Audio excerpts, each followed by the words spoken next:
l'organisation, tout et tout. On a commencé à marcher, les leaders étaient devant. Nous, on ne savait que faire l'ambiance autour des leaders. On était juste avancé. On a dépassé d'abord le, le stade de Félicia. Sous pression, ils ont voulu nous faire rentrer dans le stade, mais malheureusement, on a refusé, puisque c'était pas notre destination. Donc, on a continué vers l'échangeur de l'autre côté, vers la pyramide. Et c'est ainsi qu'on a trouvé dans plus de policiers. Ils ont commencé à nous garder. C'est-à-dire qu'on doit se retourner. Celle-là, on doit s'arrêter. On ne pourrait pas qu'on rentre. On doit rentrer dans le parc. On cherche à rentrer. Donc, on pensait à nous garder. Les amis ont commencé à fuir. En tournant le dos, le gars de la qui était, on verra plus de lancer. Moi ici, aller dessus, récupérer plus avant que ça ne s'éclate. Ça fait un petit temps d'abord, donc j'ai repris et j'ai relancé sur le policier. C'est dans mon retour, il y a un qui était là. Il est venu sur moi. Il m'a serré le cou. C'est vrai que pour me neutraliser, là, je me suis, comment appelle ça, je me suis opposé véritablement. Et ses camarades, c'est blessé. Je suis arrivé à 7 heures. Franchement, les leaders n'étaient pas arrivés. Au moment où on m'arrêtait, j'étais dans le cargo des policiers et puis les leaders étaient de l'autre côté. Ils avaient déjà commencé à nous mélanger. On dépasse, comment on appelle, à Bobo, on dépasse la route d'Anyama jusqu'à quelque part sur la route d'Azopé là-bas. Ils nous ont lâchés. Ils nous ont laissé. Bon. On a repoussé chemin. On est arrivé encore à Abidjan. On est reparti. Moi, je suis reparti encore à Djamé. Parce que c'est là-bas on était. Les gens continuent à gazer. Et c'est ainsi que, puisqu'il n'y avait plus personne, bon, je suis rentré à la maison. Et le lendemain. Alors, quand vous parlez d'une arrestation, vous n'étiez pas content justement pour cette constitution. Qu'est-ce qui ne vous plaît pas exactement dans cette constitution? Pourquoi vous ne voulez pas que cette constitution soit appliquée à votre pays? Pourquoi? Y a-t-il des points dedans qui vous fâchent? Ça dépasse des points même. La constitution en elle-même n'est pas une constitution que mon pays doit avoir exactement. Non, non. Moi, je suis sorti, je disais, pas moi, une constitution. D'abord, même, si Dieu me demande si je suis d'accord, là, il peut m'imposer. Il peut m'imposer. Non, il ne peut pas m'imposer. Il faudrait que moi, il me demande mon avis d'abord. Il ne peut pas concevoir la terre, même si ça vaut 1 centimètre, il ne peut pas venir me la cacher parce que c'est mon arrière-parent qui m'a laissé. Mes ancêtres m'ont laissé. Tu ne peux pas venir m'arracher. À cause de quoi? À cause de quoi? Je refuse de parler moi, ma nation. C'est tout. C'est que, en résumé, je ne peux pas parler moi, ma nation.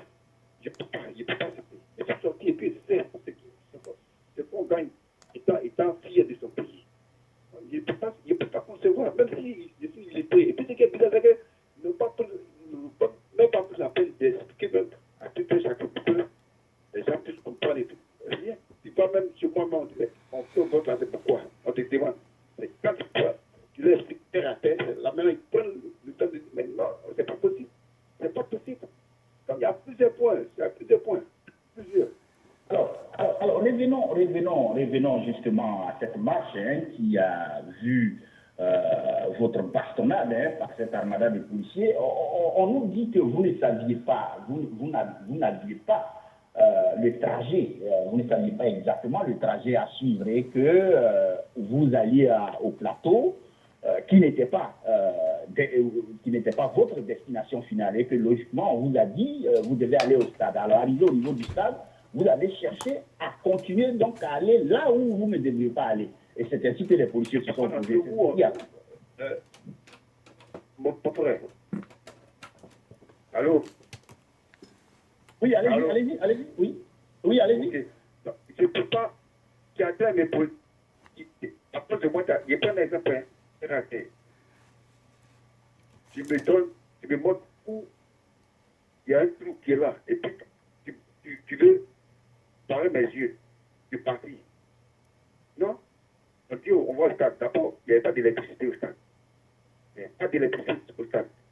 Leur affiche, c'est borné comme ça, dans le stade. C'est-à-dire qu'on va là-bas, c'est comme si on est d'accord. Les 800 personnes partout. Je fais là-bas, c'est que je suis d'accord. Il n'est pas. Vaut mieux ne pas aller. C'est ainsi qu'on n'est pas rentré. Voici un peu un petit point qui est là, un petit qui a deux trains. Et pour ne pas prendre le temps, il peut faire citer ces deux-là. Un stade où il n'y a pas d'électricité, on n'a pas prévu même quelque chose pour dire tout et tout, la seconde non. Donc on va aller s'arrêter là-bas. Avec les affiches, c'est peut-être affiches, on va les mettre au milieu, pour dire on a fait non, non, non. La nation, quelque part, c'est une nation. Si on doit aller peut-être au stade, il faut préparer le terrain. Il faut préparer le terrain. Voilà, on peut pas aller. D'accord. Alors, d'accord. Voilà, effectivement, c'est votre mécontentement. Vous n'êtes pas d'accord avec cette constitution qui semble vous avoir été imposée, hein, comme on peut le percevoir dans ce que vous êtes en train de dire. Bon, cela a causé ce que ça a causé aujourd'hui. Donc, cette opposition s'est retrouvée au niveau de Yopougon. Alors, quelles sont les consignes qui ont été données aujourd'hui dans votre marche, dans votre regroupement? Qu'est-ce qu'on vous a dit? Qu'est-ce que vos leaders vous ont dit exactement? Oui, je salue à travers cette antenne, je salue véritablement mes leaders. Les leaders, véritablement, je vais citer comme ça un exemple RAT. Le jour J, c'est-à-dire le 28, on a pris le dessus. C'est parce que le ministère a animé les leaders. Voilà pourquoi ils ont dit de se retrouver. C'est dans notre retour ils ont commencé à nous gazer. Là, au début, je ne comprenais pas pourquoi est-ce qu'on a pris le dessus. J'étais fâché, mais aujourd'hui, quand ils m'ont expliqué, non, allons-y doucement. La roue attend de tourner. Comment fait ça? Une machine, elle ne peut pas tout d'un coup pour ça s'élever. Allons-y doucement. On va tirer sur le bouton. Donc, c'est un peu le mot d'ordre qui a dénoncé. Il faut aller tout doucement pour que votre trace s'en va. Justement, donc votre objectif, justement, c'est de faire partir le président, de faire partir Ouattara. Mais il faut quand même reconnaître qu'aujourd'hui, est-ce qu'on peut parler de démocratie en Côte d'Ivoire? Parce qu'on vous a quand même permis aujourd'hui de vous retrouver, ce qui n'était pas le cas dès le départ. Hein, lorsque M. Ouattara a pris le pouvoir, pratiquement des années durant, on n'a pas vu l'opposition se regrouper comme elle le fait aujourd'hui. Est-ce qu'on peut dire que c'est M. Ouattara qui devient démocrate, ou bien c'est parce que c'est votre force qui a fait que ce régime change aujourd'hui de stratégie vis-à-vis de vous? Non. C'est pas parce qu'ils deviennent démocrates, c'est parce qu'ils sont obligés de suivre maintenant dans le site. Voilà pourquoi ils sont prêts de nous laisser maintenant. Parce qu'ils ne peuvent pas nous laisser tout le temps à bouche fermée. Jamais. Ils ne peuvent pas. Ils ne peuvent pas nous laisser tout le temps à bouche fermée. Ils sont obligés de nous laisser nous exprimer. C'est ce qu'ils ont commencé. S'ils disent comment vous avez fait ça là. C'est-à-dire qu'ils n'avaient pas fait 2 jours. Comme ils ne sont pas obligés de nous laisser parler, ils nous laissent. Ça n'a pas une victoire pour nous. Ça n'a pas une victoire qui ne voulons pas de ce président, de cette police, avec la constitution d'ailleurs sur mesure. Ça n'a pas une victoire. Vraiment, c'est une victoire pour nous. Voilà. Merci, monsieur Rostan Tato Yao. Je rappelle aux auditeurs que Rostan Tato Yao a été ce jeune homme qui a été victime de la barbarie des policiers. Hein. C'était à la marche du 28. Vous l'avez vu, la vidéo a fait le tour du monde. Hein. Près d'une vingtaine de policiers se sont abattus, l'ont battu sérieusement. Voilà, Rostan Yao. Alors, on va donc vous laisser. Rostan Tato, est-ce que vous avez un message à lancer à l'endroit de vos camarades patriotes, de la diaspora ou alors de ceux d'Abidjan? Allez-y, lancez un appel si vous pouvez. Non, je l'appelle peut-être. Ouattara doit partir. Et on doit le faire partir. C'est simple. On doit le faire partir tout doucement. La lutte est longue. Mais on va arriver. On va arriver à tout le coup. Le message est donné à mes frères qui est bon. Même si demain on m'appelle tout à l'heure de venir exprimer, il est parti. Parce qu'il est positif. Il prend l'exemple du père, de ce Bernard Davier. De son fauteuil roulant, il a fait lutter. C'est pas moi, c'est pas jeune.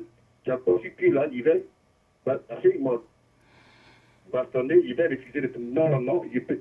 Demain encore, il serait là-bas. Donc, c'est le courage, il faut ici. La peur est de côté.